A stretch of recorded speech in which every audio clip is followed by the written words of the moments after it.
చూసారా వంకాయలు ఎంత బాగా ఫ్రై అయ్యాయో, నీటి వంకాయలు. దీంట్లో ఇప్పుడు పౌడర్ వేసుకుందామండి. అదిరిపోతుంది టేస్ట్. పౌడర్ ఎలా చేయాలో మీకు చూపించాను కదా ఇంగ్రీడియంట్స్.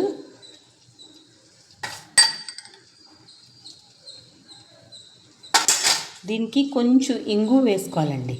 ఇంగువ లైట్గా, ఇంగువ అంతే.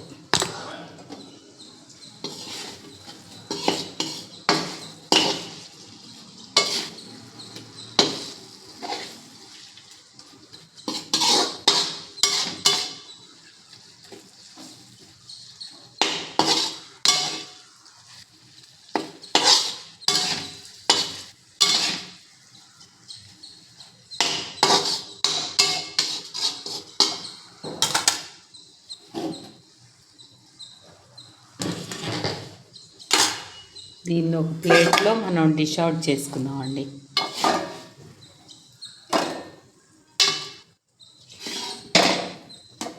అంతే, నీటి వంకాయలతో మెంతి వంకాయ రెడీ అయిపోయిందండి.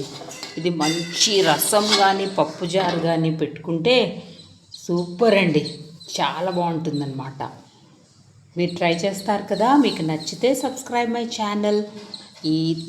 ఈ రెసిపీ మాత్రం డెఫినెట్గా ట్రై చేయండి. Excellent taste. Okay my lovely viewers, my love to all of you. Bye.